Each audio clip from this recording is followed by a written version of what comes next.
Peggy 16.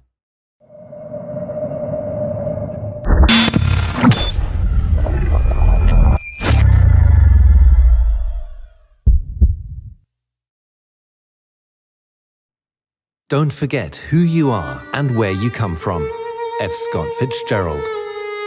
Despite the best efforts of the nameless hero in previous installments, the world in Risen 3 Titan Lords is still on the brink of disaster.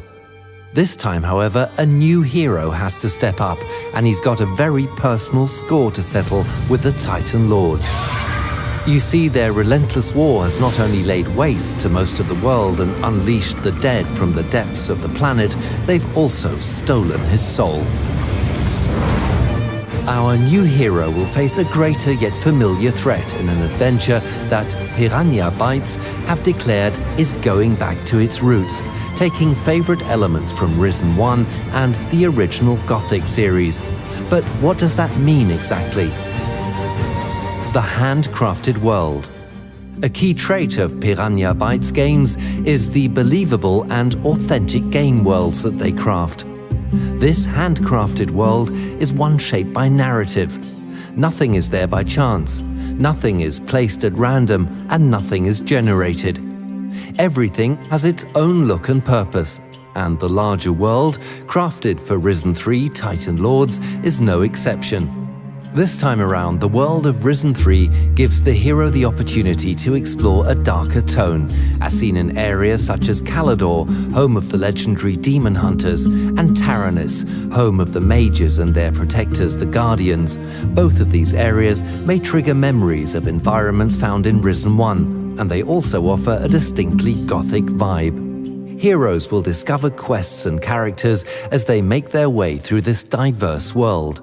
From quaint medieval-style towns and deep dark mines to the supernatural shadow world, there is a wealth of possibilities waiting to be explored, and for fans of the Piranha Bytes heritage, there may even be some familiar elements and indeed faces along the way. Ha! Mages. We should never have banished them. We should have killed them. Exploration.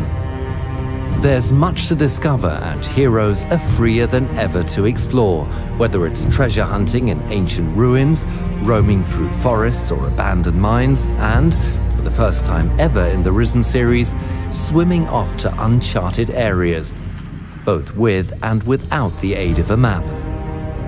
No matter where one goes, as you'd expect, it's no walk in the park. Deadly creatures are lurking behind every corner. And the world itself isn't much friendlier than the local fauna.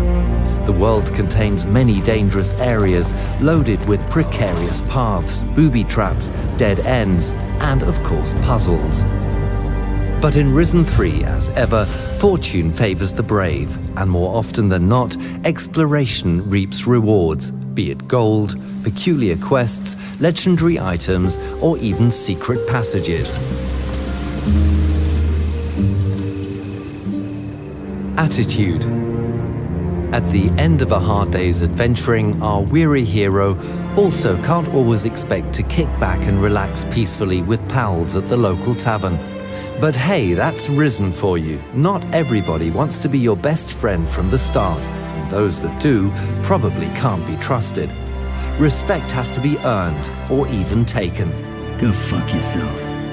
You are just cruising for a bruising. Come here, shrimp. And it simply wouldn't be Risen if the hero was able to dominate every fight right from the start. Similar to former Risen games or the legendary Gothic series, our hero has to pick his battles carefully. Sometimes there's no shame in retreat, so long as you can come back later with a bigger sword and the experience to wield it. Combat.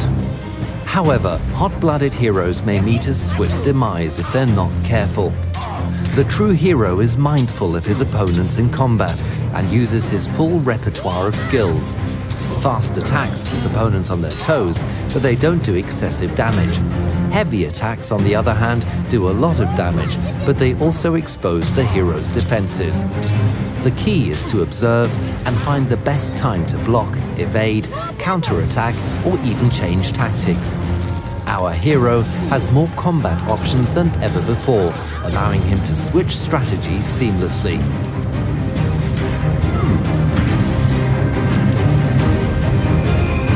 Skills. As the hero defeats enemies and completes quests, glory is earned. This glory can be spent on making the hero better in various ways by improving his attributes in the areas of melee and ranged combat, cunningness, influence, toughness, dexterity, magic and spirit, and by unlocking new skills and abilities. This time around, our hero has more freedom to forge his style by choosing what he wants to focus on upgrading. But how does one acquire such skills? Teach me something. What would you like to know? A staple of Piranha Bytes games are the skill trainers, who will help our hero reach new heights of greatness, and, of course, they're returning in force to Risen 3 Titan Lords. These NPCs will teach our hero perks which can unlock new abilities, if the hero possesses enough gold to make it worth their while, of course, and some will even offer to train unique skills only when the hero is officially part of their faction. So choose wisely, hero. Can I learn something from you? You're not a guardian, therefore I am not permitted to teach you any of our skills. But I think I could teach you a thing or two about fighting. Return of 3 factions. Speaking of factions, this time we're returning to the classic Risen 1-like setup of 3 competing factions in the world, to which the hero can prove his mettle. Each offering unique quests, abilities, spells, weapons, items, and tiered armors, depending on his level of worth and dedication to the faction of choice. The hero can choose to dip his toes into the guild, getting only what he needs to progress and no more, or fully immerse himself in their ways, being granted their progressively better equipment as a result. Those who prefer heavier plate armors to cloth and lighter armors will have a lot to look forward to this time. The 3 joinable factions aren't the only players in the world, however, and our hero will have to be mindful of other key players in the world who have their own agendas and allegiances. Return of Crystal Magic. Followers of the Way of Magic from Risen 1 will also feel right at home. The art of crystal magic has not been lost, it's simply been hiding and has risen once more in response to the terrible events unfolding. Heroes can open a fight with a lightning spell from distance, throw enemies down in close combat by means of a shockwave, and seamlessly finish them off with a sword. The dynamic interplay between spells and steel adds new depth to combat. Hundreds of quests. Nodu is good GNU, works a lot. Ask him if he need help anyway. Alas, even the best sword just doesn't cut it when one lacks the opportunity to actually use it. Luckily, there are more than enough reasons to draw steel. The world of Risen 3 is populated by many different non-player characters, just dying to send the hero on literally hundreds of quests. These range from rather simple tasks to epic hero work. Clever heroes will often see that there's more than one way to bring a quest to its conclusion. Sometimes they may even be able to accomplish a quest without having been told about it in the first place. But they should be mindful of the consequences.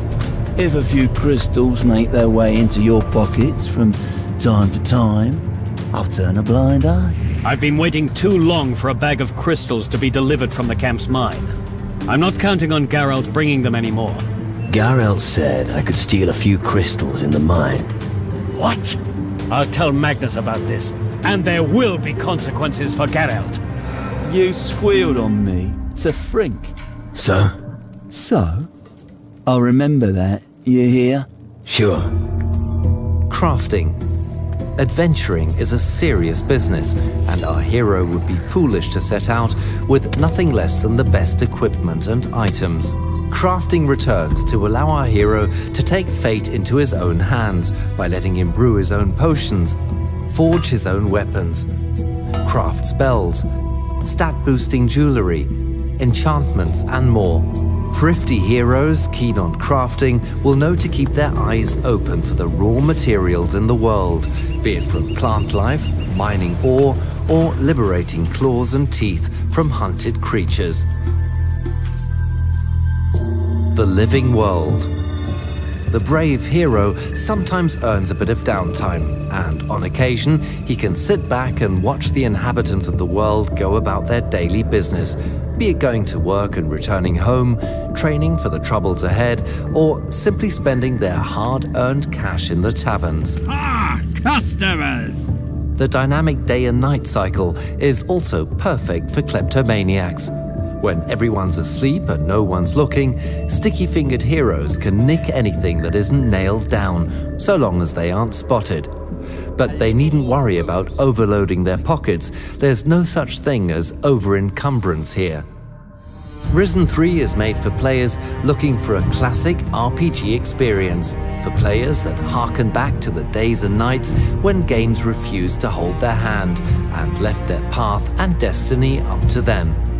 It's a game driven by these fans and built around their feedback. Thank you for joining us today. We hope this has given you an insight into how the veteran team of Piranha Bytes are drawing on their heritage for Risen 3 and how they continue to fly the banner for classic RPG experiences, bringing their unique style and personality to the role-playing games of today.